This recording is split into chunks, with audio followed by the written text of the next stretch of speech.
Buenas tardes, mi nombre es Luis Carlos Gutiérrez y le doy la más cordial bienvenida a este su programa Hablando Derecho. El día de hoy nuestro tema será la impartición de justicia apegada a derechos humanos, para lo cual tenemos como invitado al magistrado Enrique Vieira Alamilla. Él es presidente de la Sala Unitaria Especializada en Justicia para Adolescentes. Ya sabe, si usted tiene alguna duda, algún comentario, por favor, llámenos, comuníquese con nosotros. Nuestras redes de contacto, redes sociales, Facebook y Twitter, nuestra línea 790-92 está a su disposición. Comparta con nosotros aquello que le aqueja, que tiene usted como duda, aquella interrogante, cualquier pregunta. Ya sabe que usted se puede hacer acreedor a alguno de los paquetes que rifa esta producción.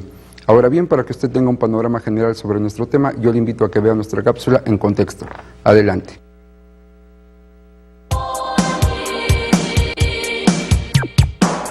De acuerdo a la reforma publicada en el Diario Oficial de la Federación del 10 de junio del 2011, en la que se incorporan los derechos humanos a la Constitución Federal, el Tribunal Superior de Justicia del Estado de Hidalgo, como garante de los derechos universales, brinda un verdadero espacio de justicia y confianza para los gobernados, lo cual es apegado a la norma constitucional y a lo establecido en tratados internacionales de los que México es parte. De esta manera, los derechos humanos son incorporados e invocados en la emisión de las resoluciones de juezas, jueces y de segunda instancia por magistrados y magistrados.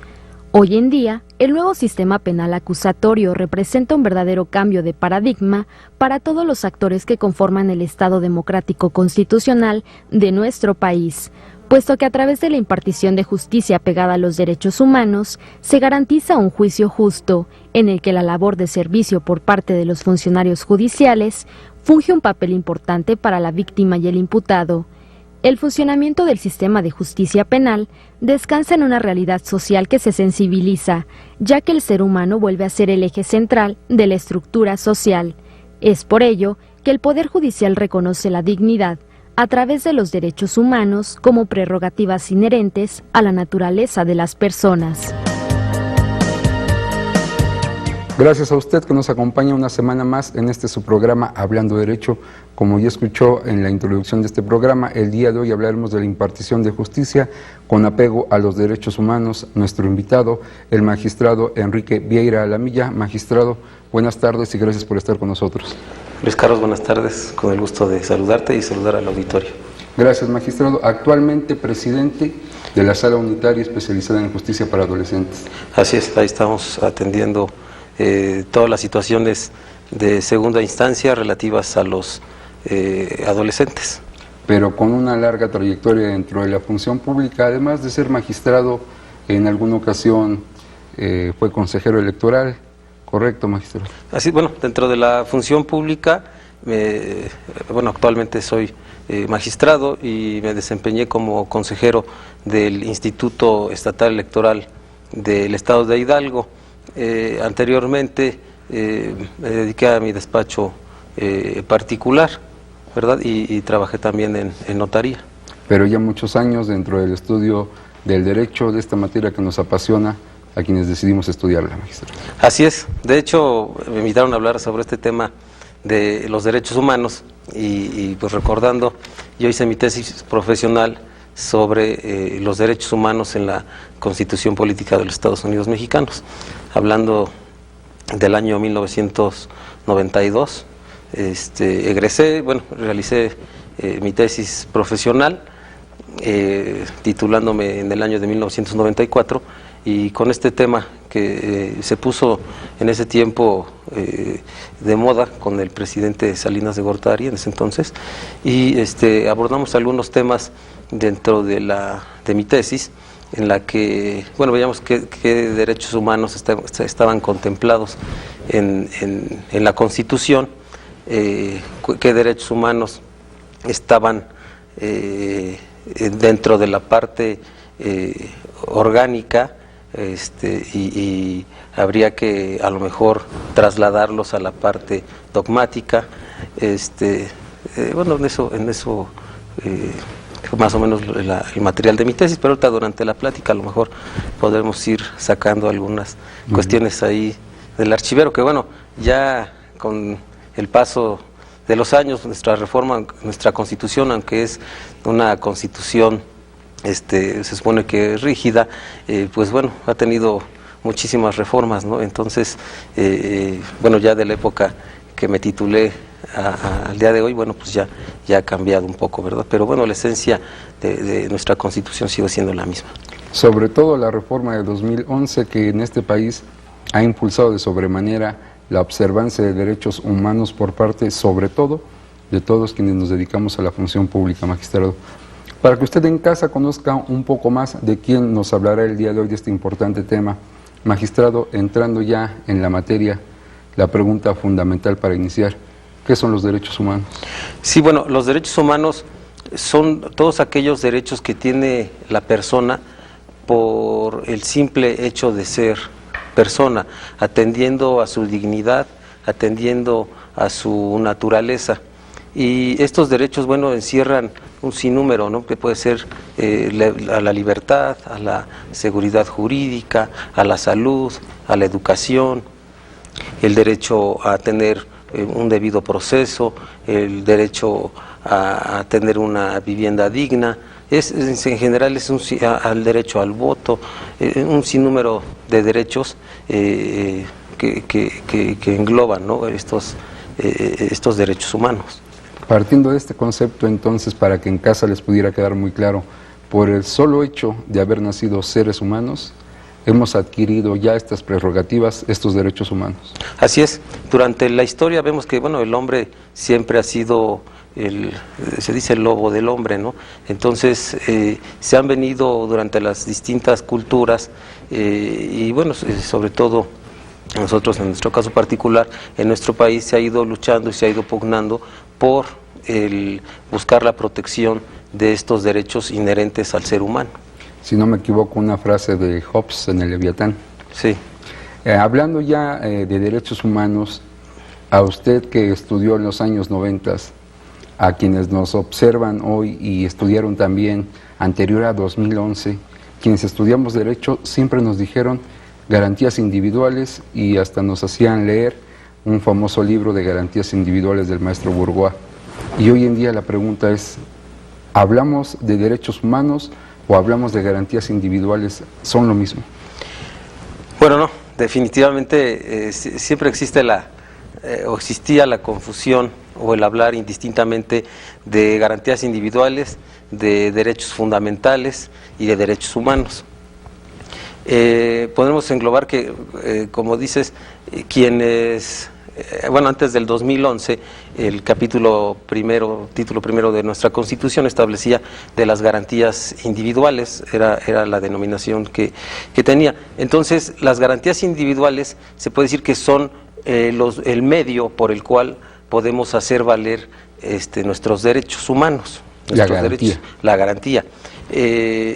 La garantía se encuentra contemplada y tradicionalmente, antes de la reforma, bueno, ahora el artículo primero establece y dice, se reconocen los derechos humanos y las garantías que la propia Constitución establece. Entonces se habla de que la garantía es el medio para hacer valer esos derechos y estaban contempladas del artículo primero al artículo 29 de nuestra Constitución, que es la denominada la parte dogmática de la Constitución.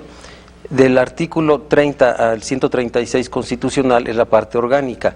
Ahí podemos encontrar algunos derechos fundamentales que no necesariamente están dentro de la parte que era de garantías individuales, pero que son derechos también derechos humanos.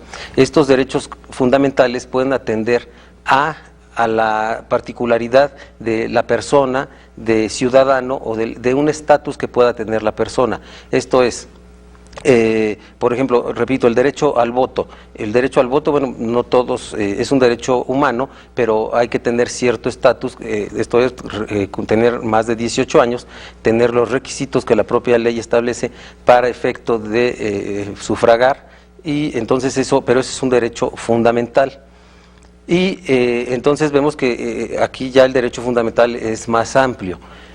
Por ejemplo, también en cuestión de contribuciones, todos tenemos la obligación de pagar impuestos, pero también es un derecho, y es un derecho fundamental, que sea de una manera equitativa. Esto es, quien más gana, pues tiene que pagar más impuesto, y quien menos gana pues tiene que pagar menos impuesto. Esto también es un derecho fundamental y atiende al estatus de la persona.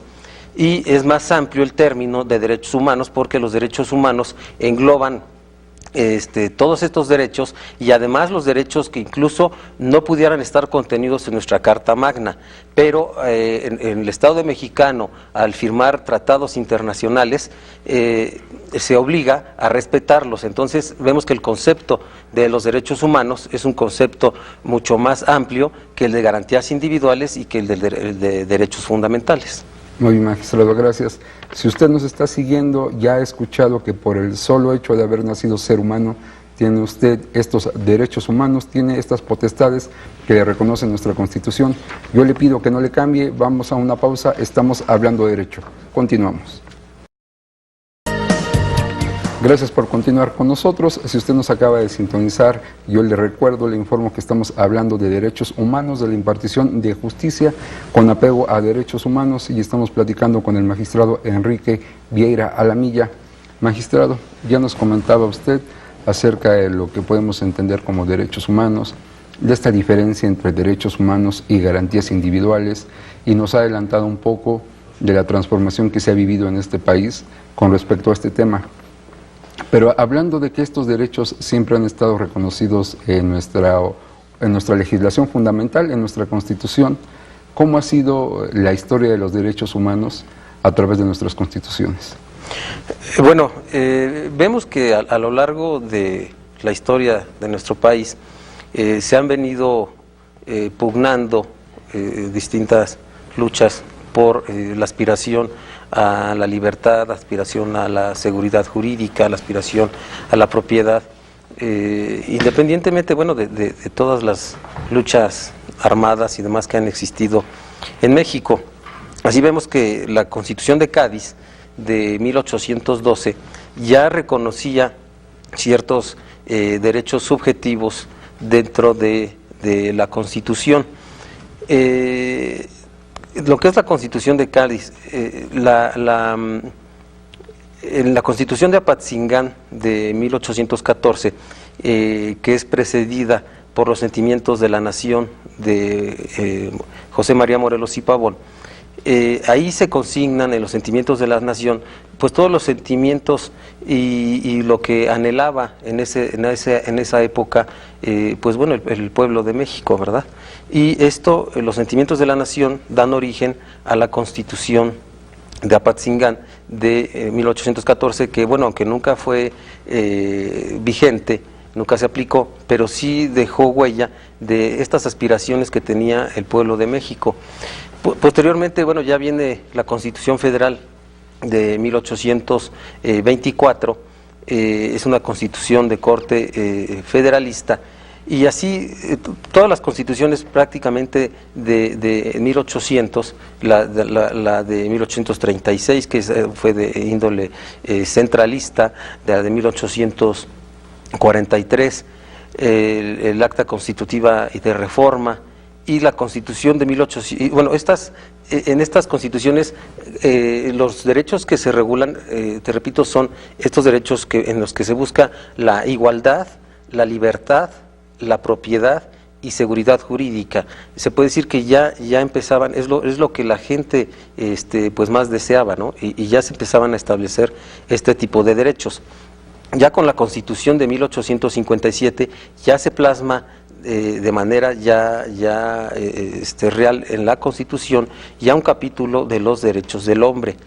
Y la Constitución, todos sabemos que la Constitución de 1917, hay quienes dicen que es una reforma de la Constitución de 1857, pues bueno, de igual manera sabemos que se incluyen los derechos, las garantías sociales, y con esto, bueno, la Constitución de 1917 a la fecha, bueno, ha tenido, si mal no recuerdo, más de 500 reformas, pero siempre buscando la esencia y el sentimiento de lo que busca el pueblo de México, y se ha ido adecuando de acuerdo a las circunstancias políticas, económicas y sociales que nuestro propio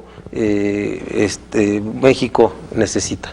Por lo que nos comenta, las primeras constituciones tomaron muy en cuenta o repercutió mucho la Declaración del Hombre y del Ciudadano de Francia y todas estas corrientes. Así es, sobre todo aquí en México hay una, bueno, es la Declaración de Derechos Humanos de París de 1789 y hay una anterior que es la Declaración de Virginia de Estados Unidos, que ahí también se plasma, es una declaración de derechos humanos. Entonces nuestras constituciones, bueno, toman estas situaciones de estas dos declaraciones tan importantes.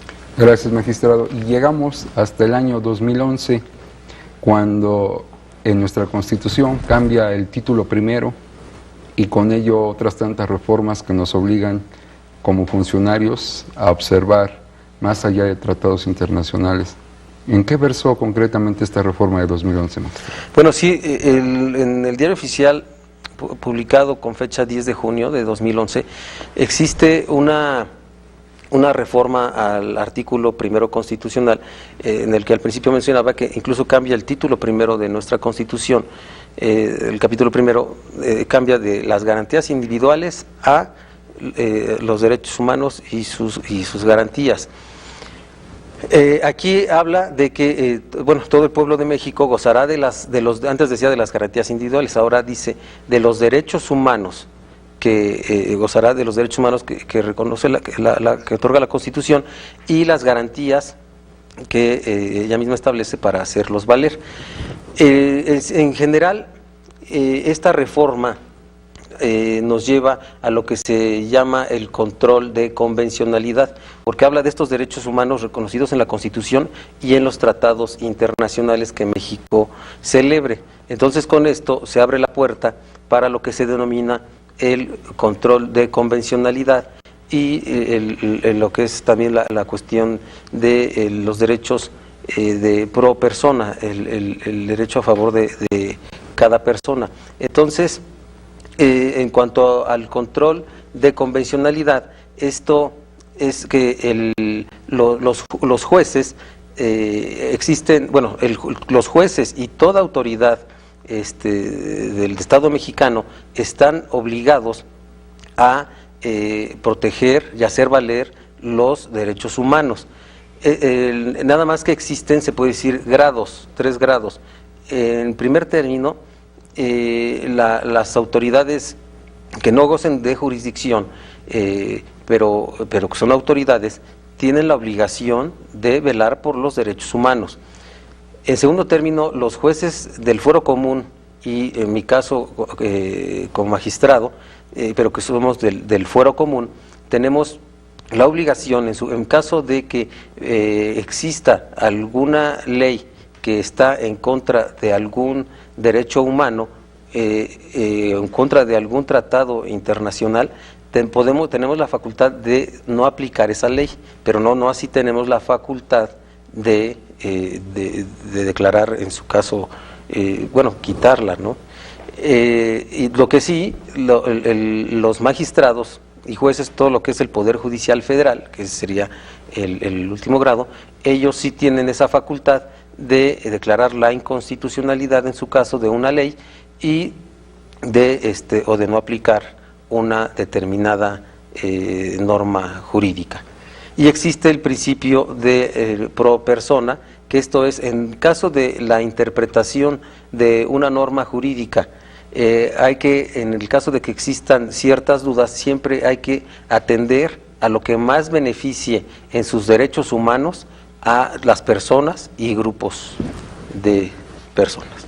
Hablando sobre este tema, magistrado, muy importante, en casa, quien no se dedica a esta profesión, quienes nos ven como ama de casa, como estudiantes, a veces existe duda en cuanto a qué ley tiene mayor jerarquía, porque se malinforman en la televisión, a veces nos comentó alguien, y a veces no entendemos si tenemos una constitución. Esta constitución es la norma suprema, siempre se ha dicho, cómo se lleva con un tratado internacional. En este momento, ¿cómo es esta jerarquía en la legislación, magistrado? Bueno, el artículo 133 constitucional establece la jerarquía de leyes. En primer término, bueno, se encuentra la Constitución, le siguen los tratados internacionales, las leyes federales y las leyes locales. Pero, ¿qué sucede si está en lo que prevalece, si hacemos el artículo primero de la Constitución, al establecer que también nos tenemos que abocar a lo que establezcan los tratados internacionales, en caso de que hubiera alguna violación a los derechos humanos, prevalecerá en su caso, o sea, lo que manda, se puede decir, es la Constitución, pero salvo que hubiera alguna violación o estuviera en contra de algún derecho humano, ahí ya sí entraría lo que es el tratado internacional, pero de entrada es la Constitución. Muy bien. Aquí, bueno, ahora con la reforma del artículo primero constitucional, y yo siempre estuve, digo que bueno, que por qué se tuvo que reformar nuestra Constitución si ya el Estado mexicano, al firmar un tratado internacional, se está obligando a respetar, en este caso relativo a derechos humanos, se está obligando al respeto de los derechos humanos. Entonces, yo decía que únicamente con la firma de ese tratado, bastaba para que el Estado mexicano estuviera obligado a respetar los derechos humanos y no tener que hacer toda la reforma que ahora se hizo en cuestión de derechos humanos. Digo, pero qué bueno que se hizo, ¿verdad? Sí, hablando sobre este artículo primero, también sería importante comentar a quien nos ve en casa, nuestra Constitución les reconoce los derechos humanos no solo a los mexicanos, sino a quienes se encuentran en este momento en nuestro territorio. Así es, sí, digo, a toda persona que se encuentre dentro del territorio nacional. Y es importante hacerlo de conocimiento en casa porque, bueno, Hidalgo es normalmente un estado tránsito de migrantes que viajan hacia el norte. Entonces, dado esto, es que aunque no sean nacionales, la Constitución les protege en sus derechos fundamentales. Claro, así es, digo, porque son derechos universales. Muy bien, gracias, magistrado. Yo le pido a usted que no le cambie, estamos hablando de derechos, 790-92, nuestra línea de contacto, no le cambie. En abril de 2014, la señora Guadalupe Romero Delgado, presidenta del patronato del sistema DIF Hidalgo, tomó protesta a quienes integran la Unidad para la Igualdad de Género y Derechos Humanos del Poder Judicial del Estado de Hidalgo.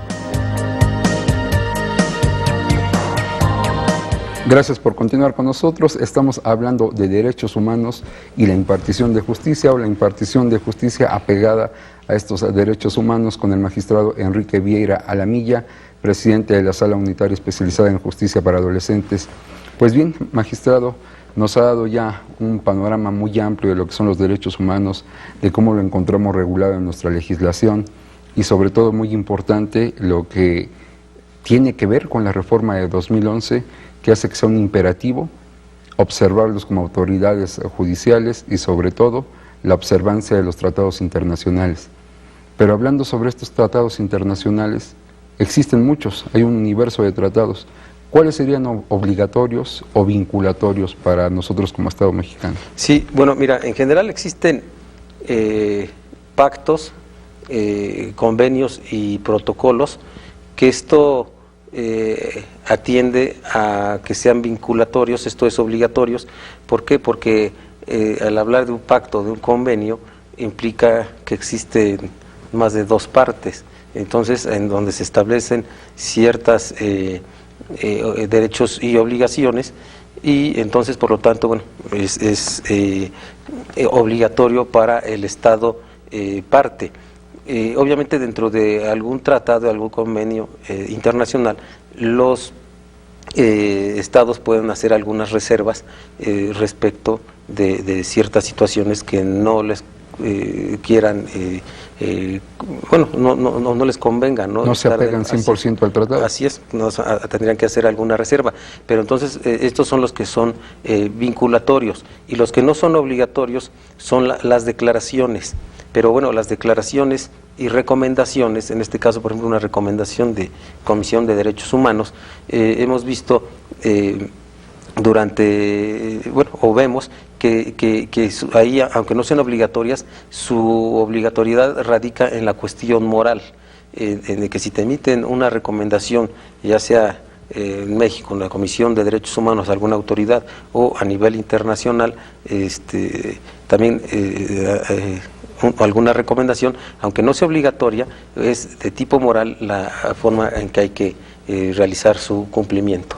Dentro de estos instrumentos internacionales, ¿cuáles podríamos enumerar como los más importantes?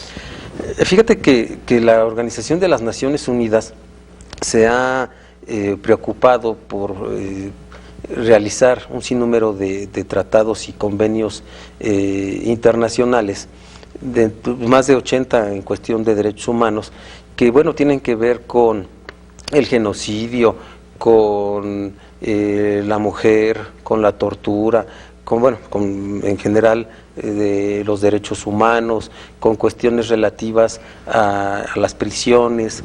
En sí son un sinnúmero te digo, son como cerca de 80, pero bueno, podemos destacar algunos como, bueno, la declaración, por aquí traía algunos anotados, la Declaración Universal de los Derechos Humanos, que es desde 1948, es producto de dos conflagraciones de la Primera y Segunda Guerra Mundial, y con esto surgió la Declaración de los Derechos Humanos, la Convención Americana de Derechos Humanos, Convención contra la Tortura y otros tratos penales crueles, inhumanos o degradantes, el Pacto Internacional de Derechos Civiles y Políticos, el Pacto Internacional sobre Derechos Económicos, Sociales y Culturales.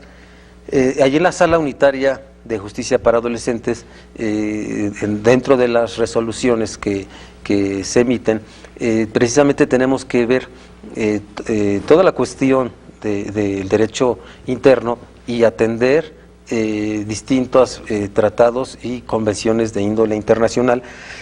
Ahí vemos, por ejemplo, que está la Convención sobre los Derechos del Niño, las reglas mínimas de las Naciones Unidas para la administración de la justicia de menores, las reglas de las Naciones Unidas para la protección de los menores privados de libertad, las directrices de las Naciones Unidas para la prevención de la delincuencia, que se conocen como directrices de Riad, la Convención sobre Eliminación. Estas ya son otras cuestiones también internacionales importantes, que entra mucho también ahora lo de la equidad de género. Tenemos que los juzgadores que emitieron nuestras resoluciones con perspectiva de género. Vemos la Convención sobre Eliminación de todas las formas de discriminación contra la mujer, la Convención Interamericana para prevenir, sancionar y erradicar la violencia contra la mujer, es la Convención de Belém do Pará. Y así te digo, podemos hacer enumerar un sinnúmero de tratados y de convenios internacionales que a través de la Organización de las Naciones Unidas se han emitido, ¿verdad? Nos menciona usted a la ONU, la Organización de Naciones Unidas, y pues bueno, sabemos que esta organización tiene diferentes áreas, diferentes vertientes que se encargan tanto de la salud, de la niñez. ¿Tiene alguna que se encargue de velar por esta protección de derechos humanos? Mira, existe un Consejo de Derechos Humanos que vino a reemplazar a una comisión que existía de derechos humanos dentro de la Organización de las Naciones Unidas. Este Consejo de Derechos Humanos es vinculatorio, es subsidiario de la Asamblea General de las Naciones Unidas. Por lo tanto, todos los estados, se les informa a todos los estados parte de lo que realiza este consejo. Este consejo es el que va a ser encargado existe un alto comisionado de las Naciones Unidas para los Derechos Humanos, quien es el que va a ser el responsable de este consejo para efecto de la vigilancia de los derechos humanos en cualquier país. Gracias, magistrado. A raíz de 2011, de esta reforma en la que hacemos mucho hincapié y insistimos, quienes dan cursos, quienes dan una conferencia, los mismos funcionarios judiciales, siempre hacen mención al caso Rosendo Radillas, pero seguramente en casa habrá quien no saben a qué se refieren con esto. ¿Qué es el caso Rosendo Radillas? Bueno, el caso Rosendo Radilla Radilla Pacheco es un caso muy emblemático, derivado de este caso. es de que, y bueno, de algunos otros, es de que se tuvo que llevar a cabo esta reforma constitucional de 2011. En 1974, Rosendo Radilla en los años 70 era un líder de Guerrero, del estado de Guerrero, incluso fue presidente municipal de Atoyac de Álvarez, si mal no recuerdo, de un municipio del estado de Guerrero, y bueno, pues era un líder, y argumenta su familia que el ejército mexicano lo desapareció, y entonces Rosendo Radilla desde 1974 no se ha tenido noticia de su paradero, ni tampoco se han encontrado sus restos. Por lo tanto, la familia fue presentando diversas demandas hasta llegar a instancias internacionales, en la que la Corte Interamericana de Derechos Humanos condenó al Estado mexicano primero a realizar una investigación, a seguir investigando, porque en virtud de que no se ha encontrado el cuerpo de Rosendo Radilla, entonces se considera un delito continuado. Es un delito que ahí sigue. Entonces, por lo tanto, le obliga al Estado mexicano a seguir realizando investigaciones sobre este delito. Por otra parte, dentro de estas recomendaciones que emite la Corte Interamericana de Derechos Humanos, también obliga al Estado mexicano a reformar de cierta manera su legislación. En este caso, bueno, vemos que ya existe una reforma incluso constitucional para efecto de protección a los derechos humanos, y también obliga a las autoridades jurisdiccionales a que exista esta protección y en la que todas las autoridades, a lo que hablábamos hace rato del control de convencionalidad y de constitucionalidad, en el que los jueces tenemos la obligación de ver todos los tratados internacionales y el juzgar siempre apegados a la búsqueda de los derechos humanos. Estos son los efectos de una sentencia que emite la Corte Interamericana de Derechos Humanos. ¿Qué es lo que pasa para la eficacia de estas resoluciones? Porque uno puede decir, bueno, y si el Estado parte no cumple, primeramente al firmar un convenio internacional, en este caso el de derechos humanos, el Estado mexicano o cualquier Estado se obliga a respetar este tratado, este convenio. En segundo término, se obliga a que con su derecho interno y con todos los elementos que tenga el Estado, hacer cumplir las resoluciones que para el efecto emita la Corte Interamericana. Y en el caso de que existiera alguna desobediencia por parte del Estado, bueno, se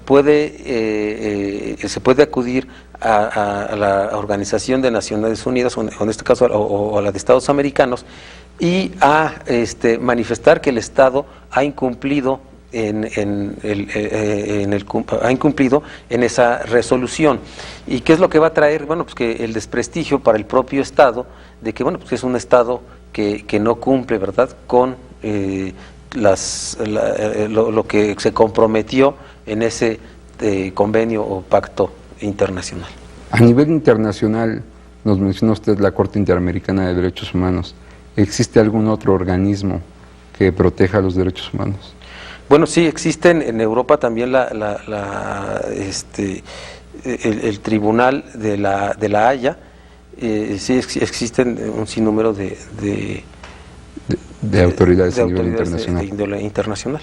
Gracias, magistrado. Yo le pido a usted que no le cambie, estamos hablando de derecho. Continuamos. Gracias a usted que participa con nosotros. Yo le recuerdo que si por algún motivo no vio uno de nuestros programas de Hablando Derecho, hay un canal de YouTube donde usted podrá encontrar aquel programa que no vio o aquel otro que desee volver a ver. De igual forma, la retransmisión de este programa es el próximo sábado a las 5 de la tarde. Gracias al señor David González de la colonia Santiago Jaltepec, que nos sigue y pregunta, magistrado, ¿Qué objetivos busca o se buscaban al realizar en el estado de Hidalgo la Convención de Belém do Pará? La Convención de Belém do Pará fue un escaparate, o trajo aquí a un sinnúmero de personalidades, de mujeres que están en el ámbito de la protección de los derechos de la mujer. Y una de las principales preocupaciones que yo veo dentro del gobierno del Estado, el gobernador Francisco Olvera, precisamente es esa protección hacia los derechos de la mujer, el que se busque que en todas las organismos del Estado, incluso está conformando el Centro de Justicia para las mujeres, en donde se busca que exista una atención integral de toda la problemática que pueda tener una mujer, no solamente desde el punto de vista jurídico, sino en todos los aspectos, alguna mujer que haya sido violentada en sus derechos, y el gobernador ha sido reconocido por esta gran labor que está haciendo a favor de la equidad de género, y producto de esa situación es de que yo así veo que usted realizó esta reunión de todas las mujeres de distintos países que están a favor de la equidad de género, a favor o en contra de la violencia contra las mujeres. Gracias, magistrado. De igual forma le mando un saludo al señor Pedro Jesús Ruiz de la colonia Iste, quien siempre nos siguen estas transmisiones. Muchas gracias, igualmente. Igual forma a su servidor y a la producción de este programa. Gracias, señor Pedro Jesús, por seguirnos como cada 8 días. Magistrado, en los primeros bloques nos comentaba usted acerca del principio pro persona. En la actualidad, en Hidalgo, ¿hemos tenido ya alguna aplicación de este principio? Sí, fíjate que te digo que el principio pro persona es el que, en el caso de que exista alguna interpretación, se busque que ésta siempre sea a favor de los derechos humanos de las partes que intervienen en un asunto. En la Sala Unitaria de Justicia para Adolescentes, cuando es el Ministerio Público quien presenta una impugnación, el artículo 179 de la Ley de Justicia para Adolescentes establece que únicamente nos abocaremos a lo que está pidiendo el Ministerio Público. Y por el contrario, si se trata de la defensa, es la defensa quien presenta esta impugnación, tenemos que suplir cualquier deficiencia en sus peticiones, y tenemos que entrar, se puede decir, más al fondo de lo que nos está queriendo pedir la defensa. Hubo un asunto en el que fue el Ministerio Público quien impugnó, y por lo tanto únicamente teníamos que abocarnos a lo que nos pidió el Ministerio Público. Pero ¿qué pasa? Que la víctima era menor de edad. Entonces tuvimos que, en esta cuestión del control difuso, del control de convencionalidad, tuvimos que desaplicar, o no, más bien no aplicar este artículo 179 de la Ley de Justicia para Adolescentes. ¿Por qué? Porque se trataba de que la agraviada era una menor de edad, y la víctima, y por lo tanto también teníamos que hacer o maximizar sus derechos. Entonces tuvimos que entrar más al fondo del asunto, y de esta manera vemos que este artículo 179, bueno, se encontraba ahí en pugna con disposiciones de índole internacional, y por lo tanto tuvimos que desaplicarlo. También en el caso de los menores de edad tenemos que buscar su privacidad. En el caso en este caso, que era una menor de edad la víctima, tenemos que también por disposiciones internacionales tenemos que no podemos hablar escribir que aparezca su nombre como tal. Tenemos que a lo mejor referirnos únicamente con las siglas, con las iniciales, ¿verdad? Entonces de esta manera, pues bueno, vemos que ya es otra forma en la que tenemos que estar pensando las resoluciones que emitimos con esta perspectiva de género y buscando la protección a los derechos humanos. Dado de esto que usted toca, de este tema, derechos de niños, derechos de adultos, ¿tanto niños como adultos gozan de los mismos derechos humanos o existen algunos para niños y algunos para adultos? Bueno, tienen los mismos derechos, únicamente que los menores, por la condición de esa minoría, tienen ciertos trato especial, tienen ciertos derechos especiales, ¿verdad? Pero bueno, en general sí, bueno, son acreedores a los mismos derechos, tanto el adulto como el menor, pero el menor con ciertos privilegios, con ciertas cuestiones en lo que atienden a su calidad de su minoría de edad.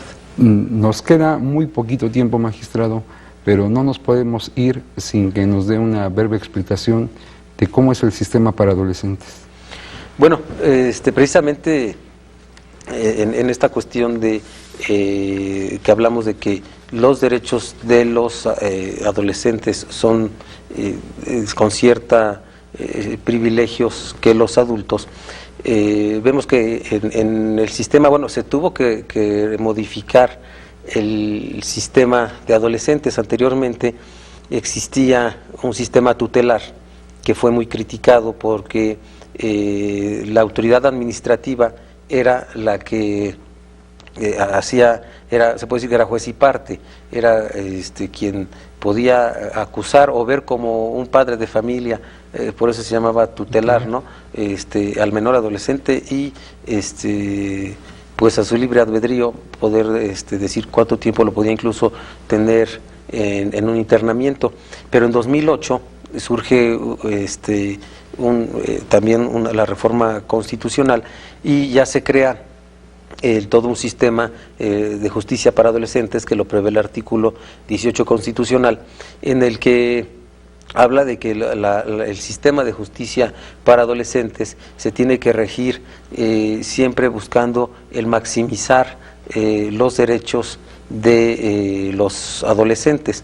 Entonces, en este sistema ya existen, por una parte, tienen que haber autoridades especializadas en la que existe el Poder Judicial, por una parte, en el que está el juez y está su servidor en una segunda instancia, está el Ministerio Público, que bueno, ya depende de otro poder, que es en su caso quien va a acusar, y bueno, que otras autoridades participan. Bueno, participa la policía, participa también la Secretaría de Seguridad Pública a través de la Dirección de Readaptación Social.